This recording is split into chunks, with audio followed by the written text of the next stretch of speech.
Hey guys, Az here with you. Welcome to some more Pantheon Rise of the Fallen. And I wanted to make a quick video on game mechanics that I'm looking forward to that one way or another the developers confirmed and that it would be in game. And I got inspired to do this video from a recent Voices of Terminus show with Kilson and Zipsy. And a question was asked whether or not the AI would be dynamic in Pantheon. And examples included whether or not a mob would react differently if a player's allies were killed, or if there was a wizard rather than a druid in the group. And the answer was yes, and that those scenarios were discussed. And that got me excited because the makeup of your team can influence the AI system, adding different experiences with different classes. And I thought that was just incredible. I'll leave a link down below with the full interview if you guys are interested. Now, I'm not big on crafting, but the approach that they're using is unique in a sense where they use the acclamation system, factions, adventuring, and crafting all together. And this is just one example that they gave.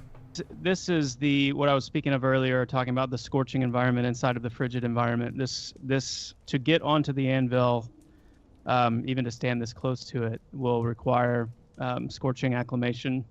But the dwarf that lives down there, Fatesmith Bastron, he is a fabled smith, and so to be able, there are certain materials, certain elements that you will not be able to forge in Pantheon except with the extreme heat of this anvil.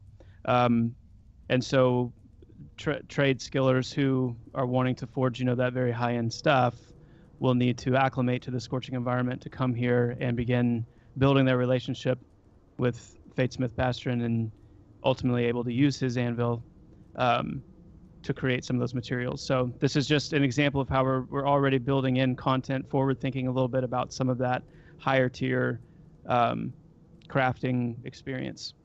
That's definitely going to add another layer in depth for you crafters out there. They also mentioned that the crafting will be significant in this game, ideally throughout all the levels, so that's great news.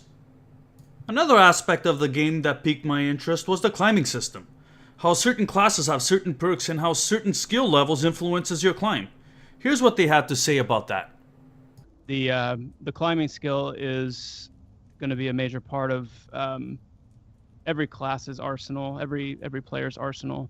And then improving that skill is going to determine what kind of faces you're able to grab onto, what kind of faces you're actually able to climb. And so that's one of the keys to this vertical ascent and the vertical dungeon design, is being able to, in our case, having the skill to be able to climb up these rock faces. So if you don't have the skill, or if your skill's not high enough, then you won't be able to advance. So it could be the kind of thing where a quest item for a really hard quest may be at the summit of a mountain that you have to have certain climbing levels to get to, kind of thing? That's right.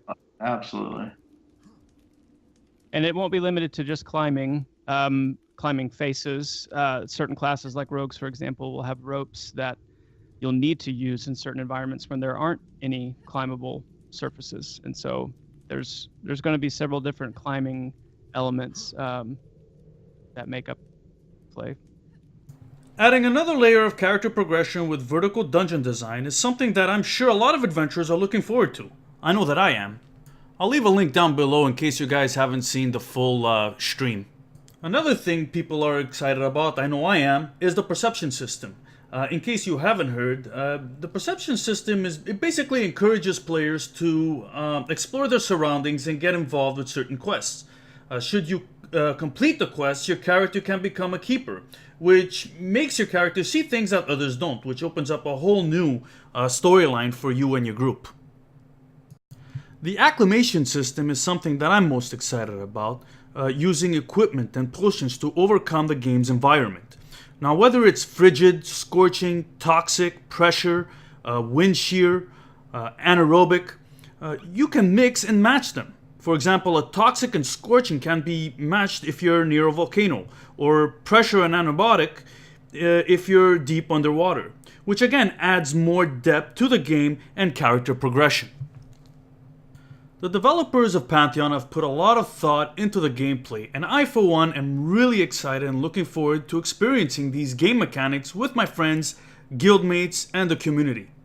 I'm Az, and thanks for watching, guys.